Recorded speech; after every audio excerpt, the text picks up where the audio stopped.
Sa mundong ginagalawan natin ngayon, hindi biro ang magpatakbo ng negosyo.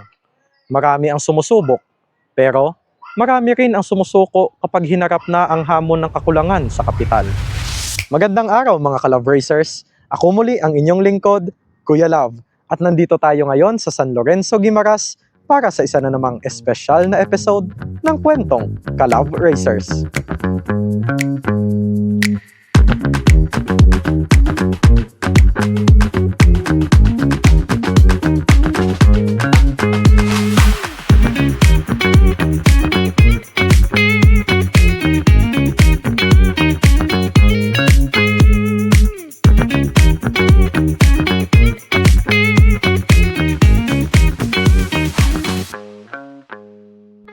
Kaya naman napakalaking inspirasyon kapag nakatagpo tayo ng tindahan na 16 na taon nang matatag na nakatayo, naglilingkod at nagdadala ng pag-asa sa mga magbababoy dito sa isla ng Guimaras.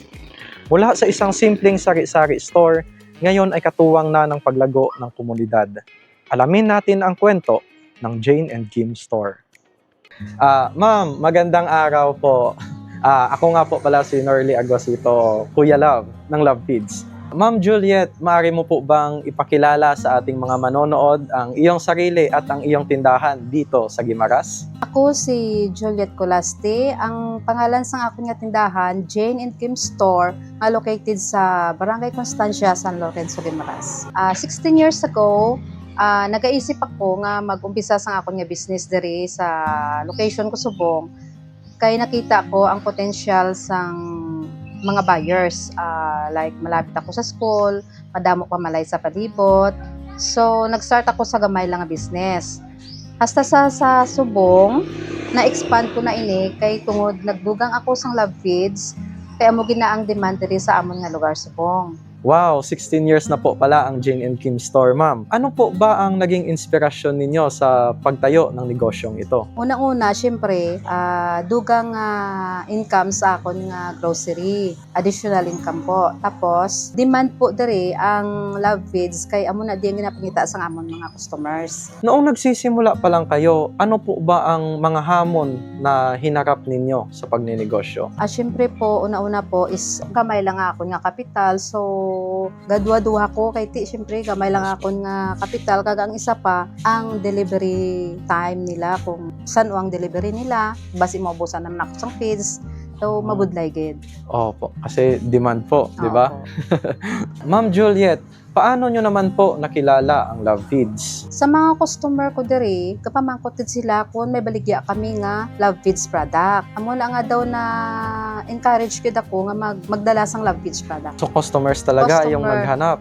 Ang galing naman po. Halos Ang gapangita sang Love Feeds. dito lang po ba yan sa San Lorenzo ng mga customers o baka meron pa sa ibang bayan? Dito lang po sa San Lorenzo. Salamat po sa tiwala ng mga taga rito sa San Lorenzo, Guimaras.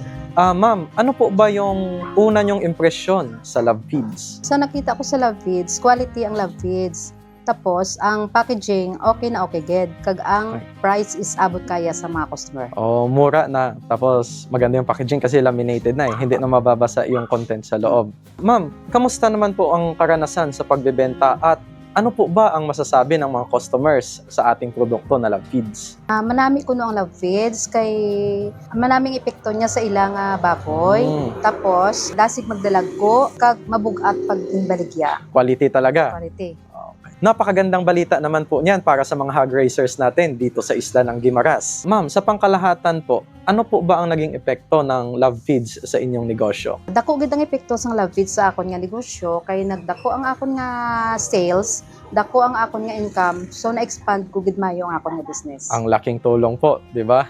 Napakasaya naman pong marinig yan, Ma'am Juliet. Para naman po sa mga kapwa ninyo negosyante na nag-aalinlangan na magbenta ng Love Feeds, ano po ba ang inyong mapapayo sa kanila? Sa mga business ko nga gusto gid mag-carry sang Love Feeds or mag-start sang business nila, hindi ka mo magkakulba nga mag-carry sang Love Feeds product.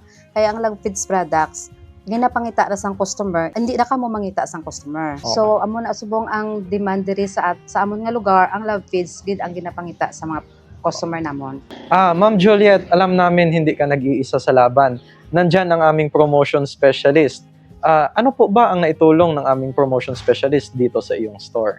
Nagapasalamat ako sa aton marketing kay tungod sa iya pag-provide sang aton nga signages, tarpaulins, price sticks kag iban pa mga promo product like kalo, saku bags, t-shirt, nakilala pa gid ang product nga Love Feeds. Ayan po, napakalaking tulong talaga kapag mayroong promotion specialist na tumutulong at gumagabay sa ating mga negosyante. At bilang pagtatapos po, Ma'am Juliet, ano po ba yung mensahe ninyo sa Love Feeds at sa inyong mga loyal customers? Sa Love Feeds po, padayon lang ang pag-produce ng manami nga product kay para hindi kita maguba sa aton nga mga customers. Maraming salamat po, Ma'am Juliet, sa pagbibigay inspirasyon sa mga kapwa mo negosyante. Sa muli, ako ang inyong lingkod, Kuya Love.